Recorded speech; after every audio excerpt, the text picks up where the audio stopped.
Hello guys, most welcome. हम कर रहे हैं कॉर्पोरेट अकाउंटिंग, चैप्टर चल रहा हमारा इंटरनल रिकंस्ट्रक्शन। इस चैप्टर का आज का लेक्चर नंबर कौन सा है? सेकंड है।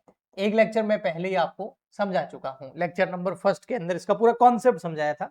सो सर, आज के लेक्चर के अंदर जो है हम अकाउंटिंग सीखेंगे। ओके, कि जब इंटरनल रिकंस्ट्रक्शन होता है किसी भी कंपनी का तो उसकी क्या अकाउंटिंग होती है, क्या ट्रीटमेंट होता है उसका। ओके, देखिए, जब लेक्चर नंबर फर्स्ट आपने देखा होगा, जब मैंने कॉन्सेप्ट बताया था ना, तो एक अकाउंट का जिक्र किया था जिसका नाम था कैपिटल रिडक्शन अकाउंट। अब ये कैपिटल रिडक्शन अकाउंट एक ओपन कर लिया जाता है, ठीक है। अगर हमें कोई प्रॉफिट हो तो इसमें ट्रांसफर करेंगे, कोई लॉस हो तो भी इसी अकाउंट में ट्रांसफर करेंगे। लॉस हो जाए तो इसी अकाउंट में ट्रांसफर करेंगे, कोई प्रॉफिट हो जाए तो भी इसी अकाउंट में ट्रांसफर करेंगे। और एंड में देखेंगे भी बैलेंस क्या बच रहा है, बैलेंसिंग फिगर में प्रॉफिट आ रहा है या लॉस आ रहा है। बट सर, ये प्रॉफिट या लॉस कैसे होंगे? तो देखिए, कई बार क्या होगा, जब हम किसी कंपनी का इंटरनल रिकंस्ट्रक्शन करते हैं तो उस वजह से बहुत सारी लायबिलिटीज जो है वो कम हो जाती है। तो अगर लायबिलिटीज कम हो जाएगी तो हमें क्या हो जाएगा? प्रॉफिट हो जाएगा। कई बार एसेट्स का रिवैल्यूएशन करते हैं तो कोई एसेट बढ़ जाती है, तो उस वजह से हमें क्या हो जाता है? प्रॉफिट हो जाता है, तो इस अकाउंट में ट्रांसफर कर देते हैं। ऐसे कैसे कई बार लायबिलिटीज जो है वो इंक्रीज हो जाती है, भाई हमारा पैसा और लोगों को देना पड़ेगा, तो लॉस होगा तो इस अकाउंट में ट्रांसफर कर देते हैं। कई बार जो है हमें एसेट्स जो है वो कम हो जाती है रिवैल्यूएशन करने की वजह से, तो उस वजह से लॉस होता है, इस अकाउंट में ट्रांसफर कर देते हैं। भाई ये कैपिटल रिडक्शन अकाउंट है ना, लॉसेस डेबिट में जाएंगे और जो प्रॉफिट्स होंगे वो क्रेडिट में जाएंगे। तो एक तरीके का ये नॉमिनल अकाउंट हो गया आपका।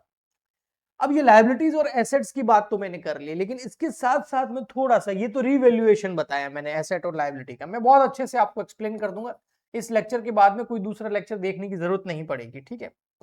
ये तो रिवैल्यूएशन हुआ, ठीक है। लेकिन रिवैल्यूएशन के अलावा कई बार क्या होते हैं, हमारे जो क्रेडिटर्स होते हैं या हमारे जो शेयर होल्डर्स होते हैं, वो कुछ पैसा हमें माफ कर देते हैं, क्योंकि उन्होंने बिजनेस में, शेयर होल्डर ने कैपिटल लगा रखी होती है, और जो हमारे डिवेंचर होल्डर होते हैं या बैंक्स होती है, उन्होंने हमें लोन दे रखा होता है। क्रेडिटर्स जिनसे हमने बहुत सारा सामान परचेज किया था उधार में, है ना, गुड्स परचेज किया था, उन्होंने कुछ माफ कर दिया। तो कई बार क्या होता है, जो हमारी लायबिलिटीज है वो क्या हो जाती है? रिड्यूस हो जाती है, रिडक्शन हो जाता है उसमें। क्यों रिडक्शन हो जाता है? क्योंकि भाई लोगों ने माफ कर दिया आपका पैसा, तो वो प्रॉफिट होगा तो इसमें ट्रांसफर हो जाएगा। अगर लायबिलिटी किसी वजह से इंक्रीज हो जाए, कोई ऐसी लायबिलिटी थी जो रिकॉर्ड ही नहीं करी, अब रिकॉर्ड करिए, तो हमें लॉस हो जाएगा। तो बहुत सारी चीजें होती है, और एंड में जो इस कैपिटल रिडक्शन अकाउंट का बैलेंस आएगा, अगर वो पॉजिटिव बैलेंस है, प्रॉफिट बच रहा है, तो कुछ लॉसेस को राइट ऑफ करने में हम उसको यूज कर लेंगे। लेकिन अगर लॉस आ रहा है तो फिर रिजर्व से उसकी भरपाई करनी पड़ेगी।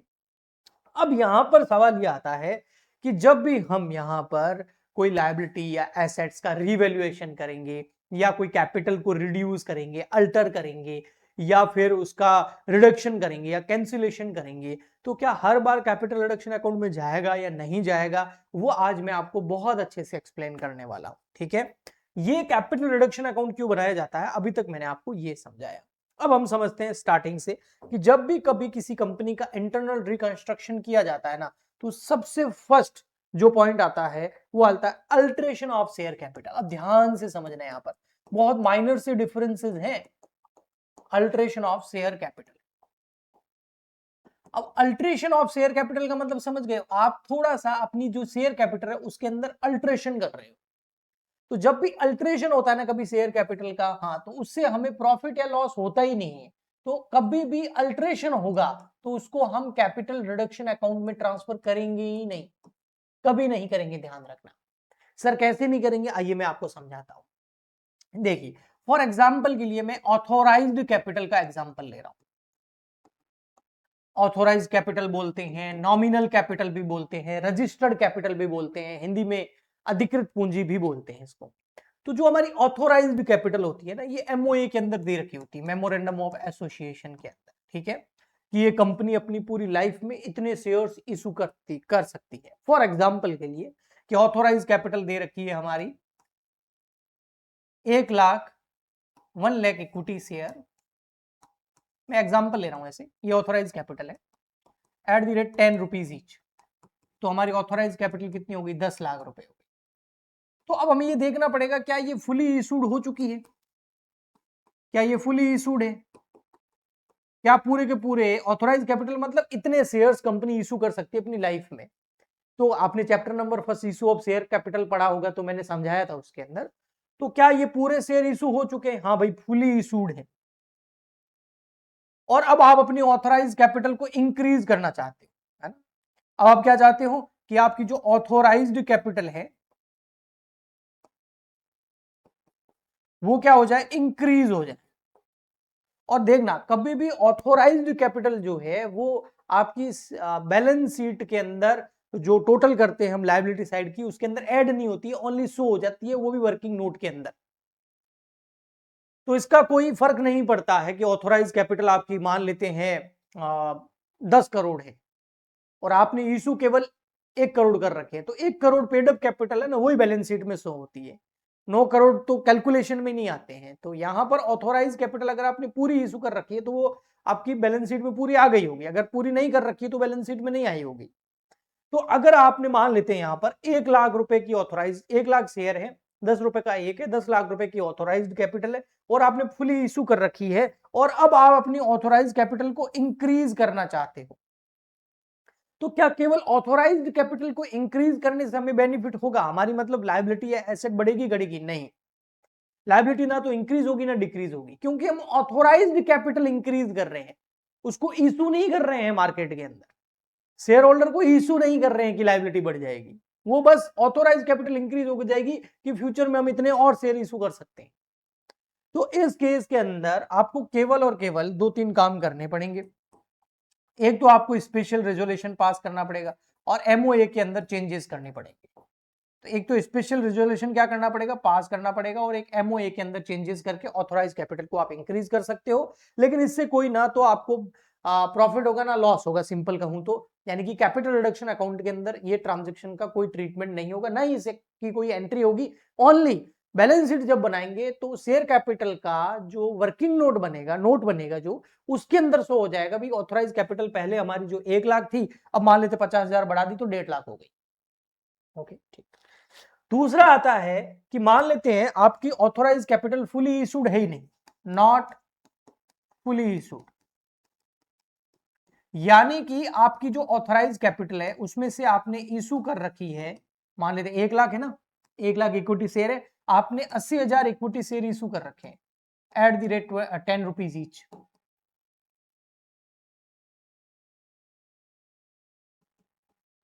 तो 8 लाख रुपए की आपकी ऑथोराइज कैपिटल क्या है, इशू है।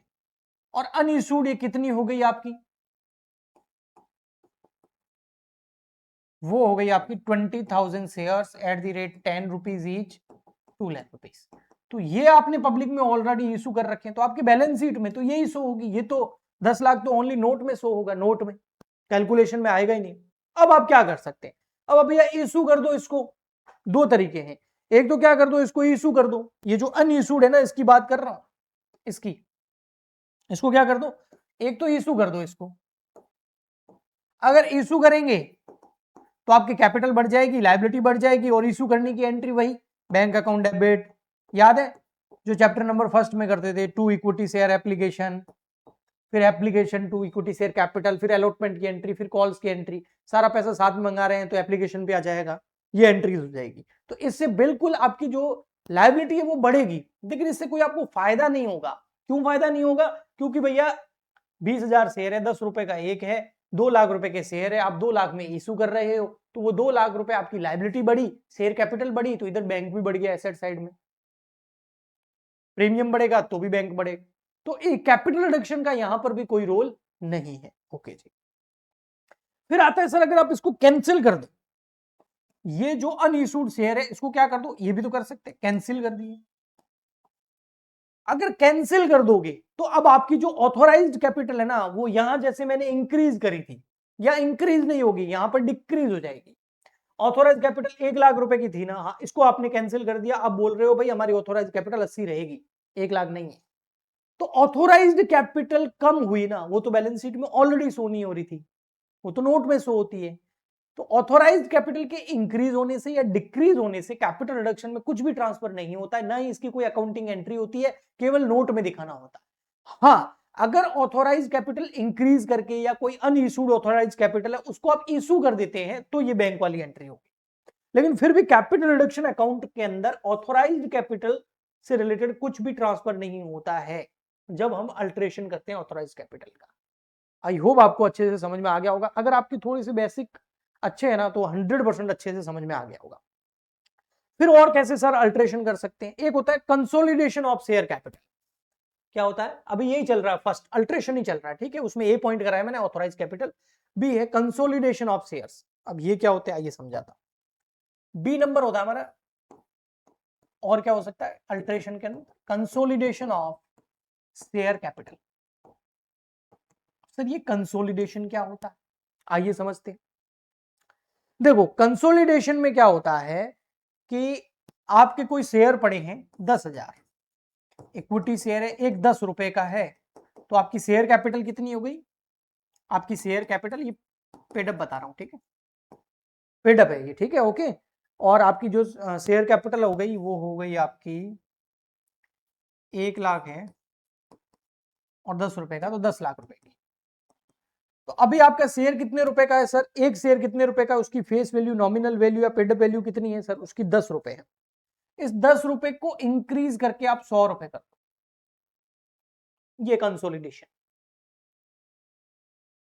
सर फेस वैल्यू इंक्रीज कर देंगे, हाँ, और सर ये वाली कैपिटल ये इतनी रहेगी, इसमें कोई चेंज नहीं होगा।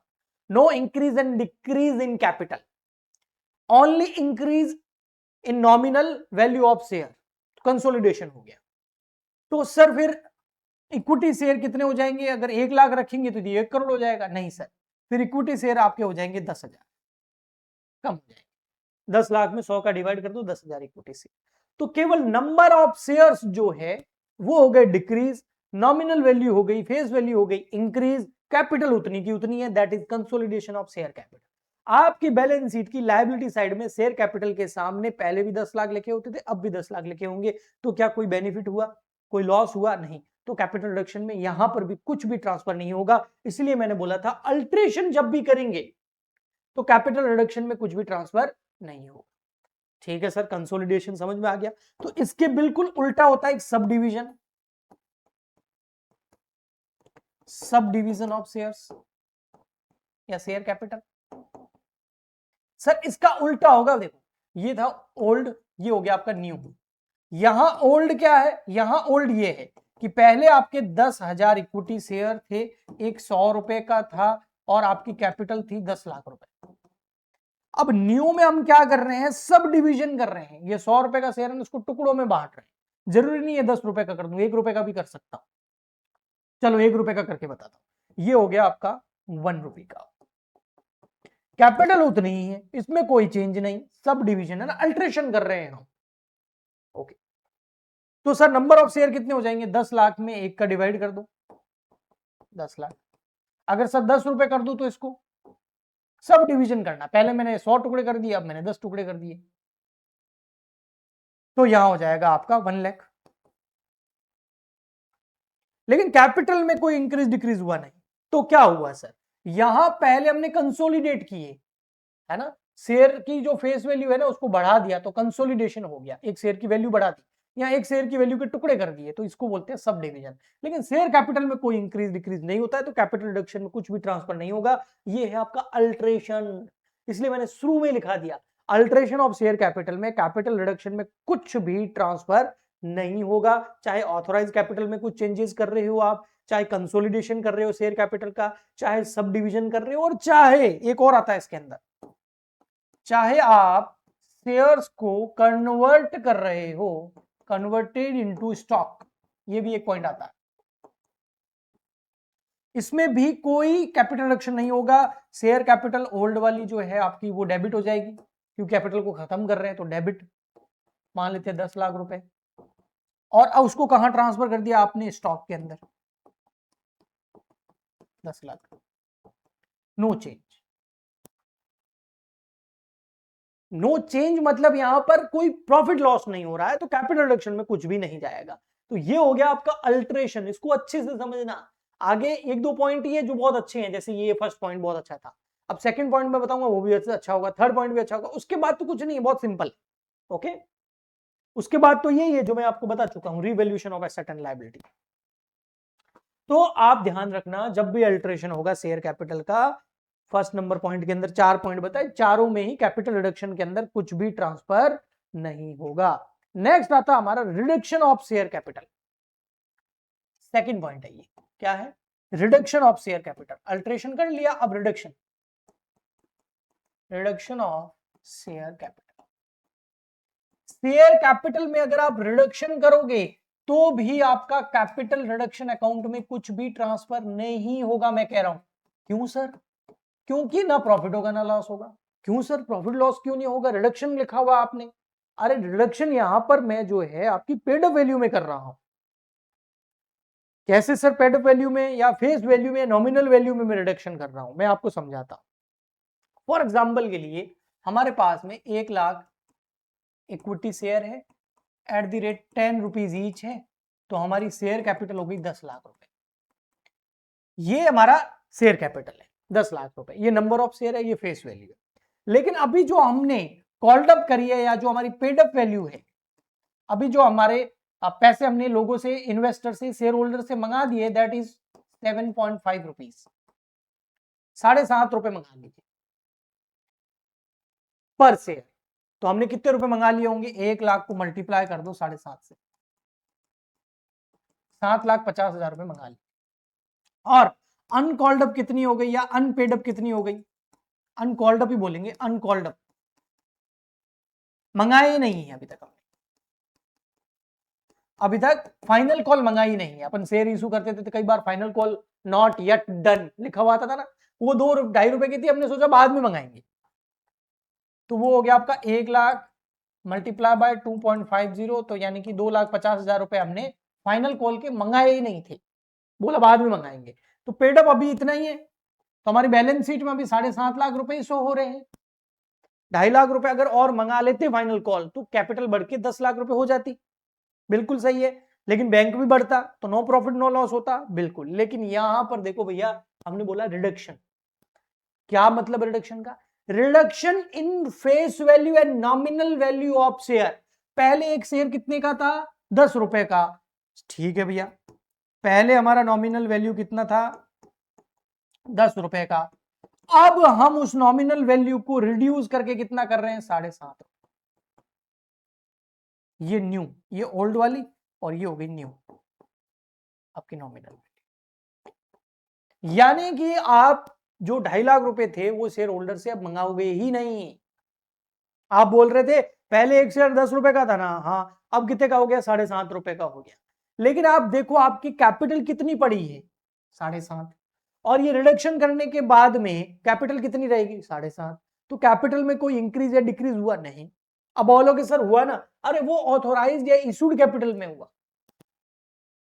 अभी आपने जो 1 लाख शेयर इशू कर रहे हैं उसे ऊपर कितने रुपए मंगा लिए? 7.5 रुपए। तो आपके कैपिटल कितने की पड़ी है लायबिलिटी साइड में? 7.5 लाख रुपए की।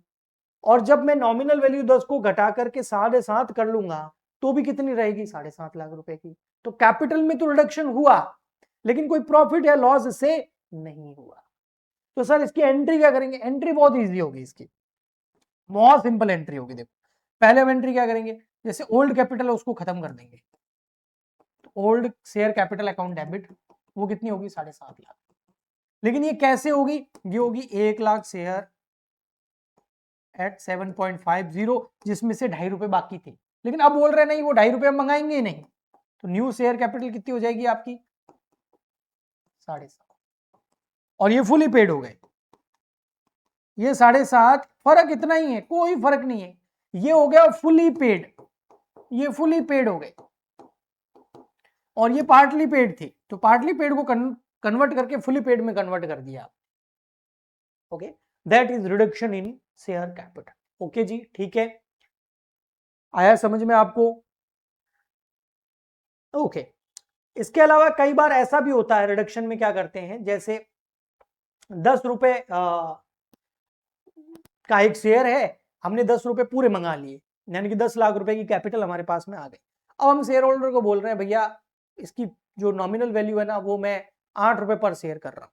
अब ध्यान से सुनना, मैं क्या कह रहा हूं, मैंने बोला 1 लाख रुपए, 1 लाख शेयर इशू किए, 10 रुपए का एक था, पूरे 10 लाख रुपए हमारे पास में आ गए। तो बैलेंस शीट की लायबिलिटी साइड में शेयर कैपिटल के सामने 10 लाख रुपए शो हो रहे हैं। ₹10 का शेयर था, 10 पूरा इशू कर दिया, मतलब कोई कॉल बाकी नहीं थी, समझ गए। तो 10 लाख रुपए आ गए हमारे पास में, शेयर कैपिटल में 10 लाख रुपए शो हो रहे हैं।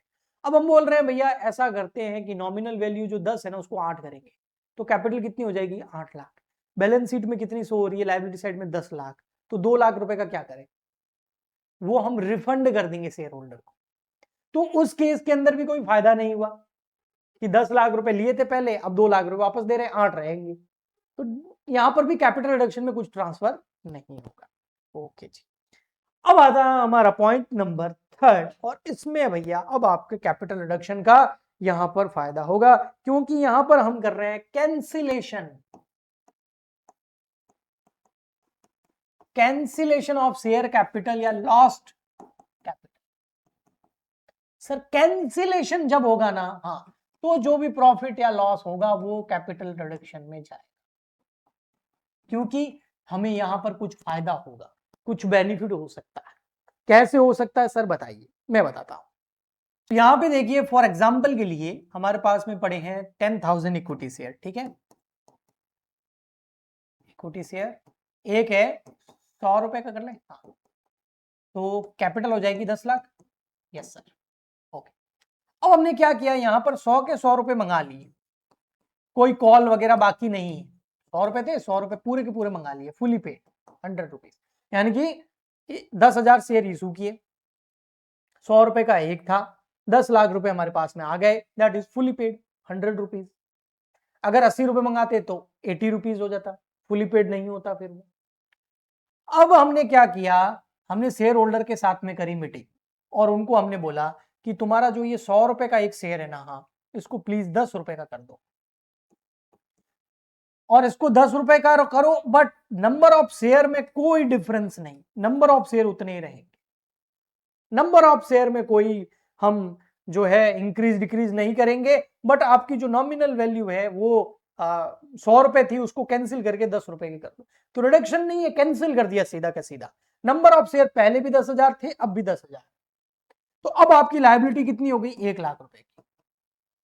लेकिन आपने पहले लोगों से लिए कितने 10 लाख रुपए, ये देखो फुली पेड है ना, आप यहां लिख सकते हो 10,000 शेयर थे, 10,000 शेयर थे 100 रुपए का, तो ये हो गए 10 लाख रुपए। तो आपने शेयर होल्डर से 10 लाख रुपए ले लिए, ये फुली पेड थे, पूरे के पूरे 10,000 शेयर इशू करके 100 रुपए का था, 10 लाख रुपए आपके पास में पड़े हैं शेयर कैपिटल में, बट आपने कैंसिल करते नॉमिनल वैल्यू को 10 रुपए की कर दी, और नंबर ऑफ शेयर उतने ही रहेंगे, तो अब आपको शेयर होल्डर को वापस पैसे कितने देने हैं, केवल 1 लाख रुपए। जबकि आपने उनसे लिए कितने हैं 10 लाख रुपए, आपने किसी से 10 लाख रुपए लिए और देने 1 लाख रुपए है, तो यहां पर 9 लाख रुपए का आपको क्या हो गया प्रॉफिट, वो कहां चला जाएगा कैपिटल रिडक्शन। लेकिन ये तभी होगा जब कैंसिलेशन ऑफ लॉस्ट कैपिटल होगा, यानी कि आपकी जो कैपिटल है उसको कैंसिल किया जा रहा है, खत्म किया जा रहा है, रिडक्शन से काम नहीं चलेगा, अल्टरेशन से नहीं चलेगा। ओके, आगे समझ में, बिल्कुल। सर इसकी एंट्री क्या होगी, बिल्कुल सिंपल है, इक्विटी शेयर कैपिटल अकाउंट हो जाएगा डेबिट, कौन सा वाला, ये वाला 10 लाख, ये लायबिलिटी खत्म, नई लायबिलिटी आ गई इक्विटी शेयर कैपिटल, वो कितनी, वो आई 1 लाख रुपए की। तो सर 9 लाख रुपए कहां गए, कैपिटल रिडक्शन अकाउंट के अंदर,